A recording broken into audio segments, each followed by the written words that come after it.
Let's study with Ipsita. So मैं आपको एक चीज़ बताना चाहती हूँ कि मैंने अपने चैनल पे मैं प्लेलिस्ट क्रिएट कर रही हूँ। जैसे मैंने मैक्रो इकोनॉमिक्स सब्जेक्ट वाइज कर रही हूँ, जैसे मैंने मैक्रो इकोनॉमिक्स पढ़ाया तो मैंने प्लेलिस्ट क्रिएट की let's study macro economics. And आज हम लोग हिस्ट्री पढ़ेंगे। सो मैं एक प्लेलिस्ट क्रिएट करूँगी जिसका नाम होगा लेट्स स्टडी हिस्ट्री। सो मेरे चैनल पे आप लोग अलग अलग सब्जेक्ट्स की जो मेरी एक्सप्लेनिंग वीडियोज़ हैं चैप्टर्स वाइज, वो आप लोग जाके देख सकते हैं। सो आज हम लोग हिस्ट्री पढ़ेंगे and let's start with today's video. So आज हम लोग पढ़ेंगे पार्ट सेकेंड हिस्ट्री बुक का थीम 6 भक्ति सूफी ट्रेडिशंस। सो मैं इस जो चैप्टर है उसे 2 पार्ट्स में डिवाइड करूँगी, 2 पार्ट में पढ़ाऊँगी आपको। वो ऑलरेडी वैसे भी डिवाइडेड है, जैसे कि मैं पहले आपको भक्ति पढ़ाऊँगी फिर आपको सूफी पढ़ाऊँगी। तो भक्ति में आज हम लोग पहला टॉपिक देखेंगे integration of cults. Integration of cults. So integration का मतलब होता है एडिंग। इंटीग्रेशन का मतलब होता है adding with each other, means merging with each other, means merging. Okay, integration का मीन्स होता है merging and cults का मीन्स होता है religious beliefs, group of religious beliefs. Okay, integration का मीन्स होता है मर्जिंग, कल्ट्स का मीन्स होता है group of religious beliefs. So integration of cults यहाँ पे चूंकि ये भक्ति के अंदर है ये टॉपिक, तो यहाँ पे जो ग्रुप ऑफ रिलीजियस बिलीव्स हैं वो भक्ति यानी कि हिंदू कम्युनिटी के ही हैं। तो कौन कौन से हैं उस टाइम पे थे हम लोग के जो कल्ट्स थे वो विष्णु, जो कल्ट्स थे वो मेनली किन डाइटीज को वर्शिप करते थे, विष्णु, शिवा मेन थे and the other goddesses means देवियां, गॉडेसेस। तो इंटीग्रेशन ऑफ कल्ट्स हम लोग अब स्टार्ट करते हैं। देखिए इंटीग्रेशन कल्ट्स में बुक में सबसे पहले दिया हुआ है एक great traditions and little traditions.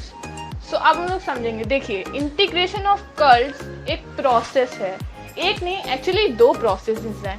पहला प्रोसेस तो ये कि जो ब्राह्मणिकल प्रोसेसेस थे वर्शिप करने के, जो कि वैदिक पूरे प्रोसीजर के साथ और काफ़ी स्ट्रिक्ट, और जो वुमेन्स और शूद्रास लोअर कास्ट के लिए स्ट्रिक्ट थे और आई थिंक अलाउड भी नहीं थे। बुक में दिया हुआ है कि उनको मतलब पहले तो स्ट्रिक्ट थे और फिर उनको अलाउ भी नहीं किया जाता था वर्शिप करने के लिए, वैदिक लर्निंग उनको अलाउड नहीं की जाती थी। तो पहले प्रोसेस में तो ये हुआ कि उसकी वजह से लोअर कास्ट और वुमेन के लिए पुराण फॉर्म किए गए, जो संस्कृत मतलब जिनकी लैंग्वेज जो थी वो इजी थी, क्योंकि वैदिक में बहुत वैदिक जो है हम लोग ऋग्वेद, सामवेद, यजुर्वेद और अथर्ववेद जो वेद है हम लोगों के, उसमें बहुत ही हाई लेवल की संस्कृत है, बहुत ही डिफिकल्ट संस्कृत है।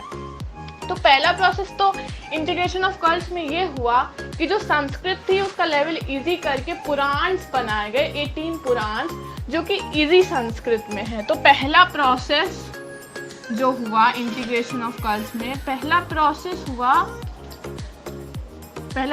हुआ simplification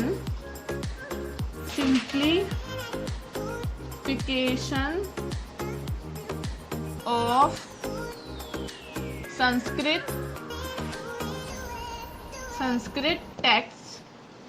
text by creating Purans. And जो सेकेंड प्रोसेस था वो आपका था ये ग्रेट ट्रेडिशंस और लिटिल ट्रेडिशंस का integration, means merging of great traditions and little traditions.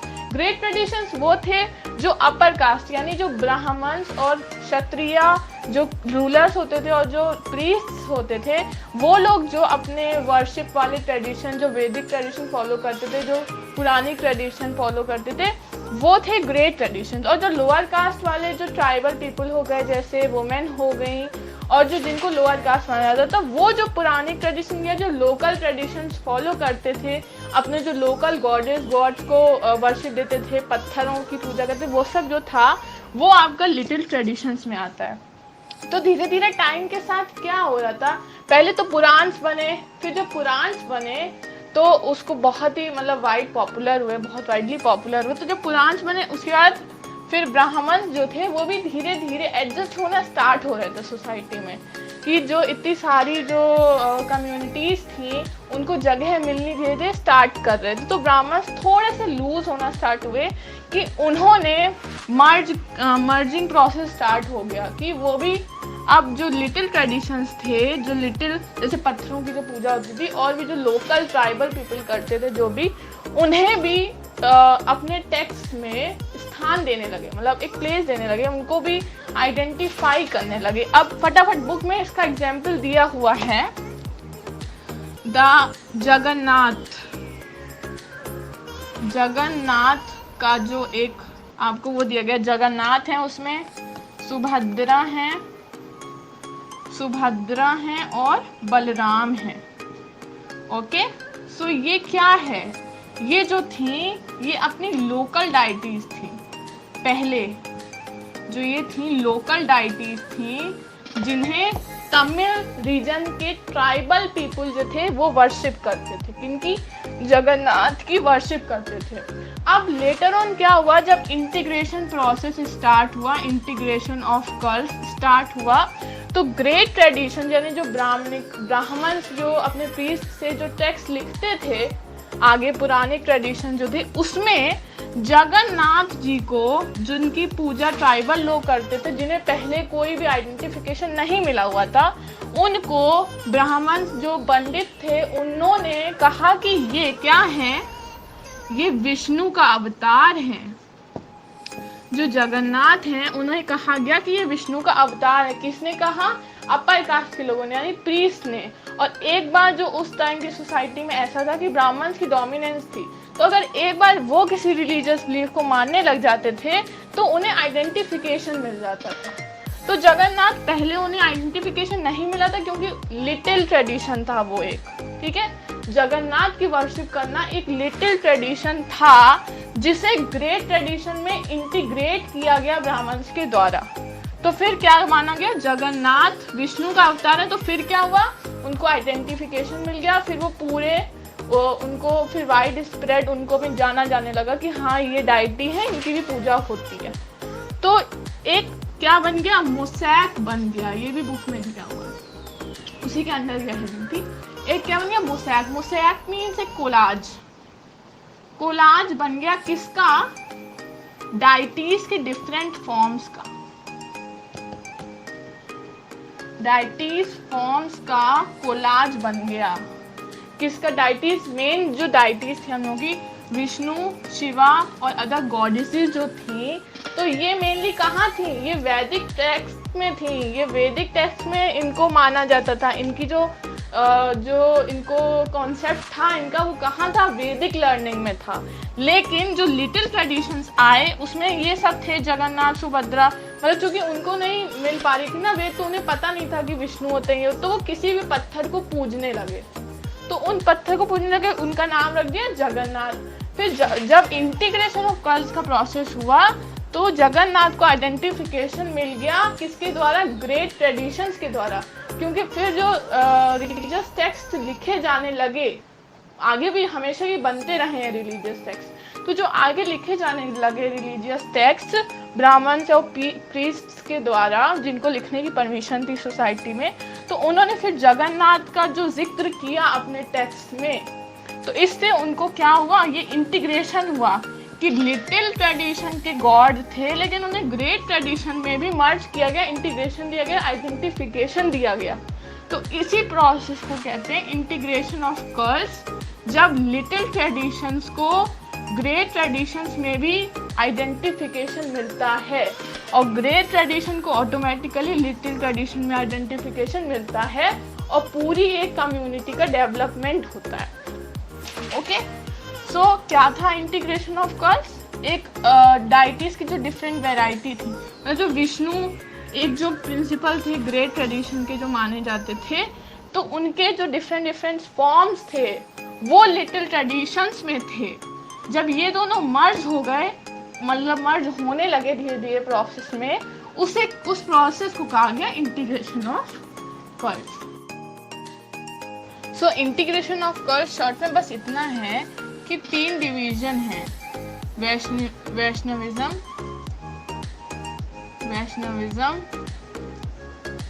Shaivism and the goddess devotion.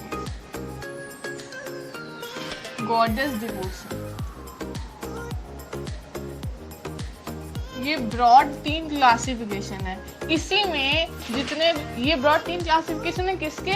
Great traditions के, मतलब पुराने ट्रेडिशन जो ब्राह्मणिकल ट्रेडिशंस हैं, उसमें शैविज्म है, उसमें मतलब शिव की पूजा की जाती है, विष्णु की पूजा की जाती है और गॉडेसेस की पूजा की जाती है।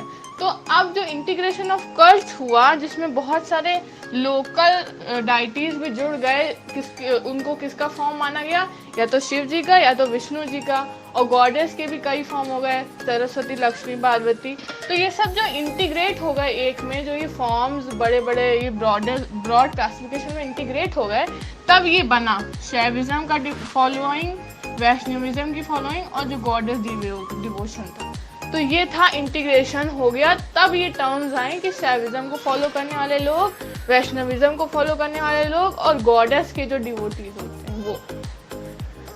तो अब इसी में है डिफरेंस एंड कॉन्फ्लिक्ट, जो हम लोग का नेक्स्ट टॉपिक है वो यही है कि अब शैविज्म और इसमें तो गॉडेस डिवोशन जो होता है, इसके जो वो होते हैं तांत्रिक ट्रेडिशन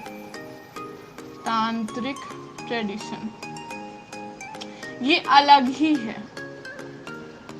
देखो कितने ट्रेडिशन थे, ग्रेट ट्रेडिशन, लिटिल ट्रेडिशन था, और अब ये तांत्रिक ट्रेडिशन है। ग्रेट ट्रेडिशन ब्राह्मण्स के थे, लिटिल ट्रेडिशन लोकल पीपल जैसे कि ट्राइबल पीपल या लोअर कास्ट के, और जो तांत्रिक ट्रेडिशन था वो जो तांत्रिक वगैरह होते हैं, जो सेक्रीफाइसेस और जो less procedural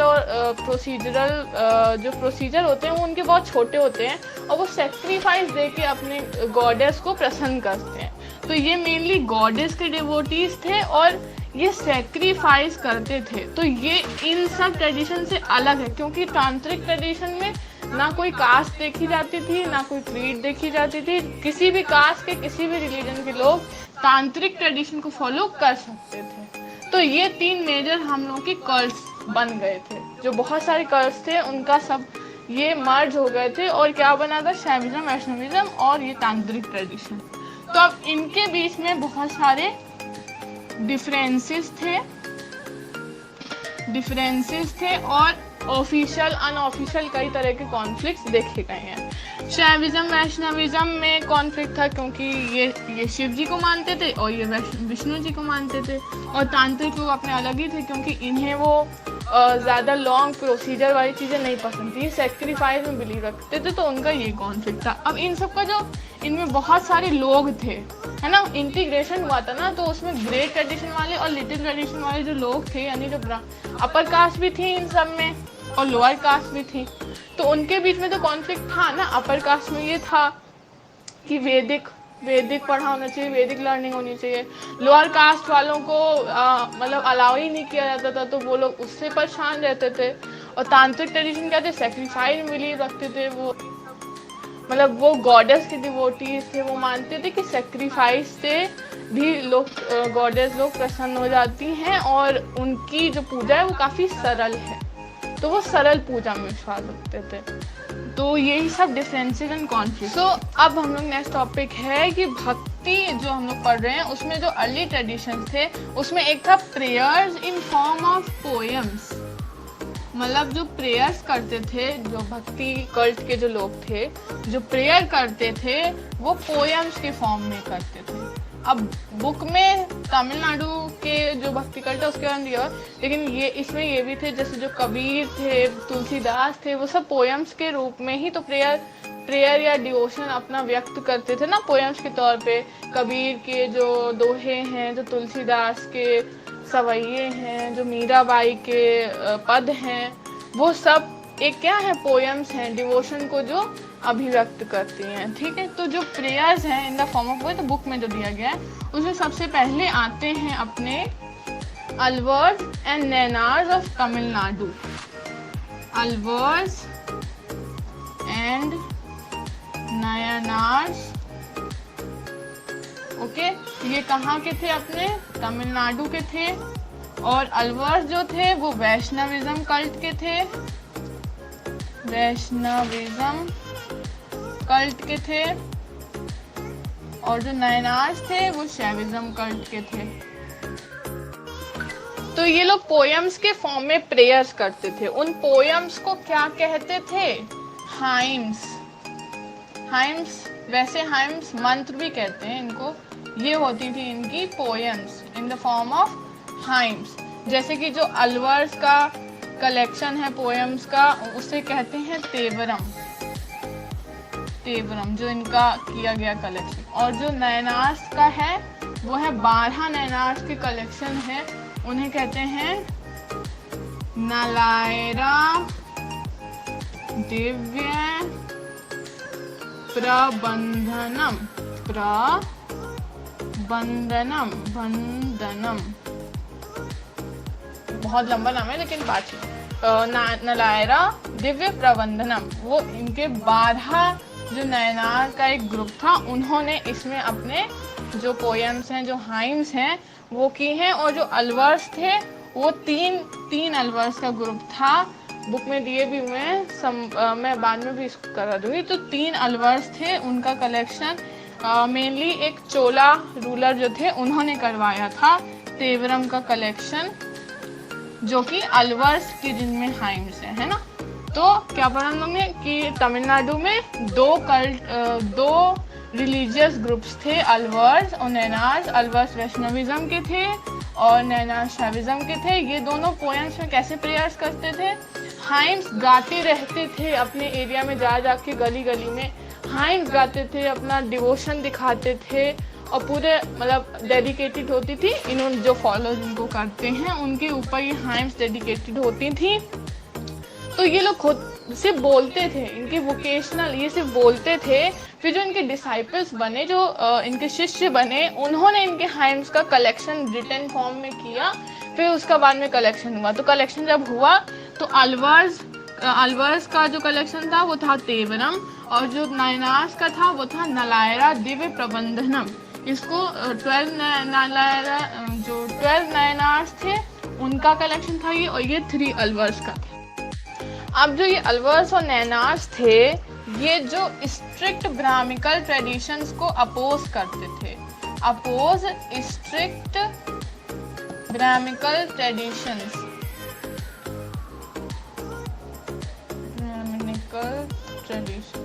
oppose strict brahmanical traditions.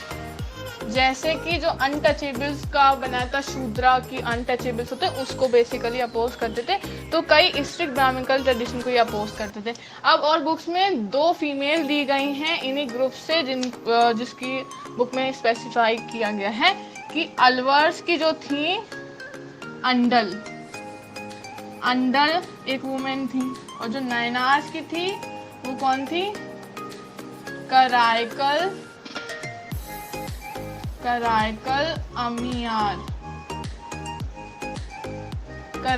अमियार थी, किसकी, नैनार्स की, और अलवर्स की थी अंडल।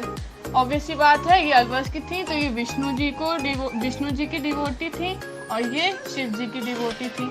अब ये देखें, अंडल ने विष्णु जी की जो डिवोशन था वो कैसे किया, विष्णु जी को उन्होंने अपना बिलव्ड माना, एज ए लवर माना, बिलव्ड माना। और जो कराइकल अमियार थी, उन्होंने शिव का एस्थेटिज्म, मतलब कि पूरा साधु बन के एकदम सारा अपना जीवन मोह माया सब त्याग के एक साधुवाद की तरह से डेडिकेशन किया उनका। मतलब एकदम सादा जीवन जी के, एकदम कड़ी तपस्या, बहुत ही कड़ी तपस्या की। क्या किया? एस्थेटिज्म को फॉलो किया, उसके थ्रू डिवोशन किया, ठीक है। और इन्होंने बिलव्ड माना, बिलव्ड मानकर किया। तो दोनों की ही डिवोशन में कोई ऐसी डिफरेंस नहीं था, बहुत ही बड़ी डिवोटीज थी वुमेन। तो इसमें यहाँ ये दिखाया जा रहा है कि इंटीग्रेशन ऑफ कल्ट्स के बाद किसी भी कास्ट और क्रीड में जो ट्रेडिशन आया था, मतलब इंटीग्रेशन ऑफ कल्ट्स के बाद तो जो ट्रेडिशन आया था उसमें कोई भी कास्ट, कोई भी लोअर कास्ट या वुमेन को भी अलाउंस था कि वो अपना रिलीजियस बिलीफ फॉलो कर सकते हैं। तो यहाँ पे वही दिखाया गया है। और एक लास्ट चीज जिसमें बस इतनी थी कि जो पैट्रोनेज इन लोगों को मिल रहे थे, किंग के जो पैट्रोनेज होते हैं, वो स्टार्टिंग में जो मतलब इनको मिले हैं बेसिकली जो पल्लवास और जो पांड्यास रूलर्स थे, उनके बेसिकली इनको पैट्रोनेज मिला है और उन्होंने इन्हें सपोर्ट किया था, मतलब construction of buildings, construction of temples वगैरह के लिए। जो पांडवास और जो पल्लवास थे बेसिकली उन्होंने किया। नोटिस करने वाली बात ये कि जो चोला रूलर्स थे उन्होंने ब्राह्मणिकल को स्टार्टिंग में फॉलो किया था, क्योंकि वो ज़्यादा डोमिनेटिंग थे। तो उन्होंने जो टेम्पल्स थे वो विष्णु और शिवा कंस्ट्रक्ट कराए थे, लेकिन वो बहुत बड़े बड़े, और उन्होंने ब्राह्मणिकल उसमें पैट्रोनेज किया था, इनको नहीं दिया था स्टार्टिंग में। पर बाद में ग्रेजुअली जब इन्होंने देखा कि लोग इनको बहुत ही वाइडली पॉपुलर ये हो रहे हैं और लोग इन्हें बहुत ज़्यादा फॉलो कर रहे हैं, तो उन्होंने अपना इन्फ्लुएंस बढ़ाने के लिए चोला रूलर्स ने भी इन्हें सपोर्ट किया। और जो उन्होंने ही, मतलब चोला रूलर्स ही एक थे जिन्होंने तेवरम को कलेक्ट, मतलब उनकी जो हाइम्स थे उनको कलेक्ट करके तेवरम बनवाया था। तो मतलब और इन्होंने बनवाया था, और कई सारे शिव जो टेम्पल्स थे बनवाए थे, उसमें अलवर्स और नैनार, जो कुछ फेमस अलवर्स और नैनार्स थे, उनके स्कल्पचर्स भी बनवा के प्लेस किए थे, मतलब स्कल्पचर्स उनके बनवा के टेम्पल में स्थापित भी कराए थे। तो इससे ये पता चलता है कि इन लोगों ने भी बाद में इनको मतलब सपोर्ट करना स्टार्ट कर दिया था, रॉयल पैट्रोनेज देना स्टार्ट कर दिया था। और वो हाँ याद आया कि जो इन्होंने ये तेवरम जिसने करवाया था वो किंग थे परांतका वन,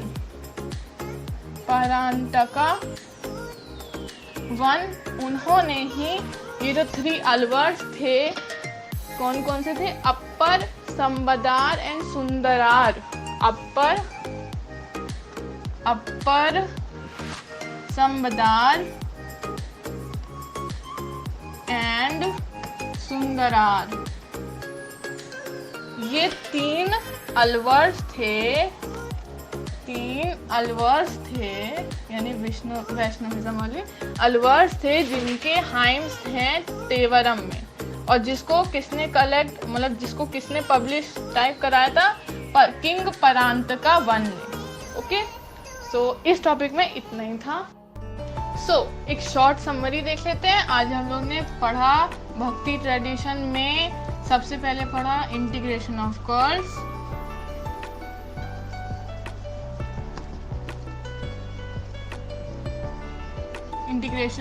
कल्ट्स, पढ़ा। देन उसमें हम लोग ने पढ़ा great tradition, little tradition and बाद में तांत्रिक ट्रेडिशन, ये पढ़े। और ये एक में इंटीग्रेट होके क्या बने? शैविज्म, वैष्णविज्म और गॉडेस की इन लोगों ने पूजा की। तो इंटीग्रेशन के बाद ये वाइडली बिलीव्स एक ग्रुप, मतलब 3 ग्रुप्स में हम लोग मिले। फिर ग्रेट ट्रेडिशन, लिटिल ट्रेडिशन, ये सब इंटीग्रेट हो गए।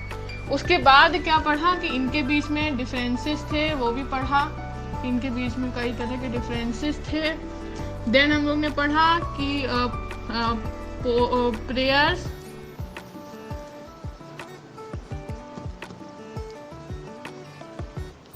Prayers in form of poems, जिसमें हम लोग ने तमिलनाडु के 2 ग्रुप्स का एग्जाम्पल देखा, अलवर्स एंड नयनार्स।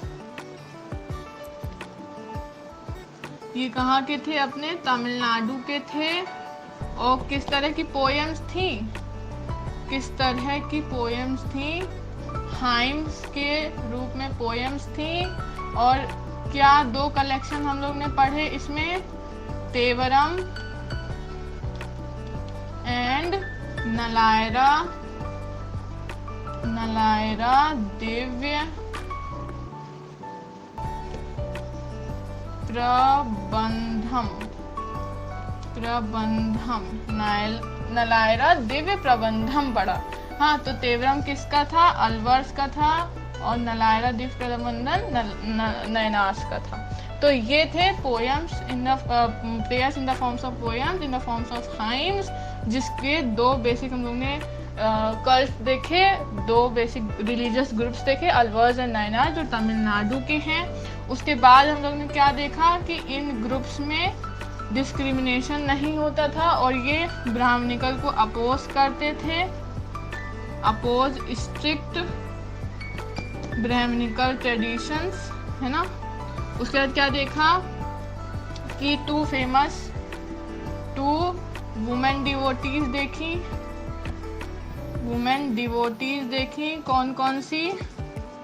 अंडल, जो कि वैष्णविज्म कल की थी, और करायकल, अमियार, है ना, ये देखी।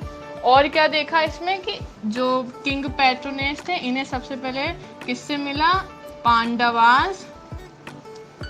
पांडवास और पल्लवास से इन्हें स्टार्टिंग से ही सपोर्ट मिला, रॉयल पैट्रोनेज मिला।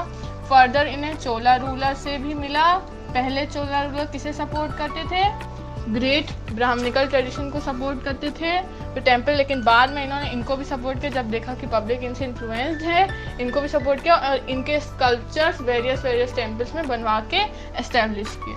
तो इतना आज हम लोग ने देखा इस वीडियो में, और हम लोग ने 6 पेज कवर कर लिए इस चैप्टर के। सो हम लोग पढ़ रहे हैं भक्ति सूफी ट्रेडिशंस, एंड हमने पार्ट्स में हम लोग पढ़ेंगे, पहले भक्ति फिर पूरा सूफी पढ़ेंगे। और आज हम लोग ने पहला पार्ट किया है जिसमें हम लोग ने भक्ति ट्रेडिशन की ये सब चीज़ें पढ़ी हैं। तो अब ये पार्ट यहीं पे कंप्लीट होता है। थैंक यू फॉर वॉचिंग, और नेक्स्ट पार्ट में हम लोग क्या पढ़ेंगे?